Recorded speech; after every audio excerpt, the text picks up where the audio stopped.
Hello and welcome to my scary story collection. Sit back, enjoy and just relax to some creepy tales from the past and the present. See you soon.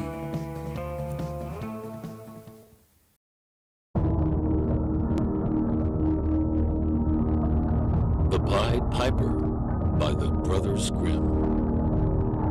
In the year 1284, a mysterious man appeared in Hamlin. He was wearing a coat of many-colored bright cloth, for which reason he was called the Pied Piper.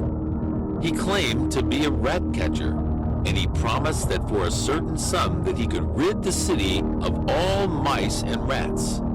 The citizens struck a deal, promising him a certain price. The rat catcher then took a small pipe from his pocket and began to blow it. Rats and mice immediately came from every house and gathered around him.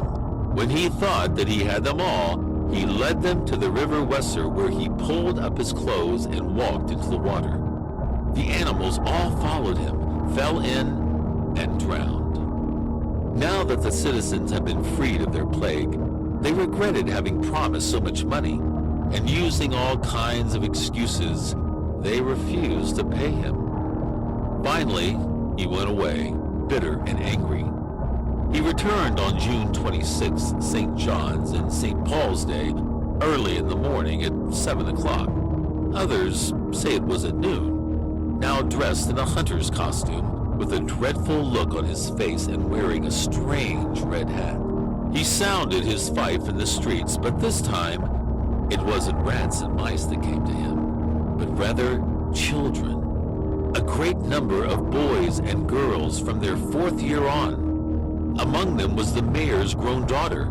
The swarm followed him, and he led them into a mountain, where he disappeared with them. All this was seen by a babysitter who, carrying a child in her arms, had followed them from a distance, but had then turned around and carried the news back to the town. The anxious parents ran in droves to the town gate seeking their children. The mothers cried out and sobbed pitifully.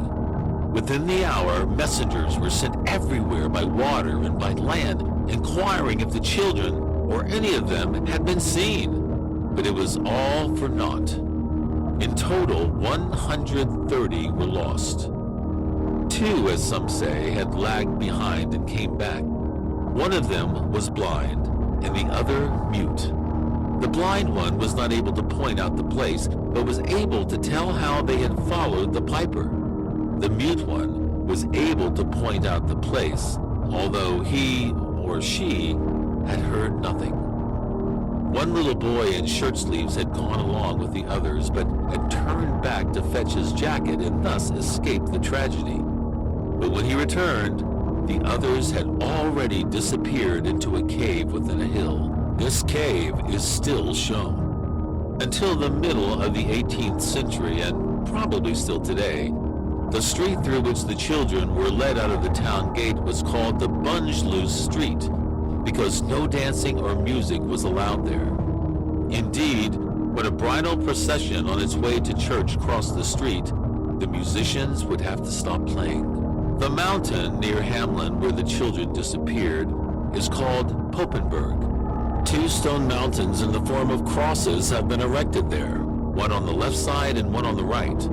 Some say that the children were led into the cave and that they came out again in Transylvania. The citizens of Hamlin recorded this event in their town register, and they came to date all their proclamations according to the years and days since the loss of their children. According to Seyfried, the 22nd rather than the 26th of June was entered into the town register. The following lines were inscribed on the town hall. In the year 1284, after the birth of Christ, from Hamlin were led away 130 children born at this place, led away by a piper into a mountain.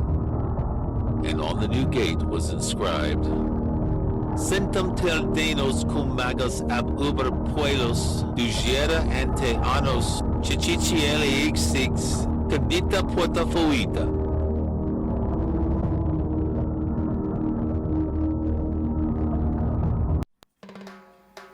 Hopefully you enjoyed today's video, and by all means, if you want to watch some more killer videos, they're up there. You want to watch some more survivor videos, they're up there. See you next time.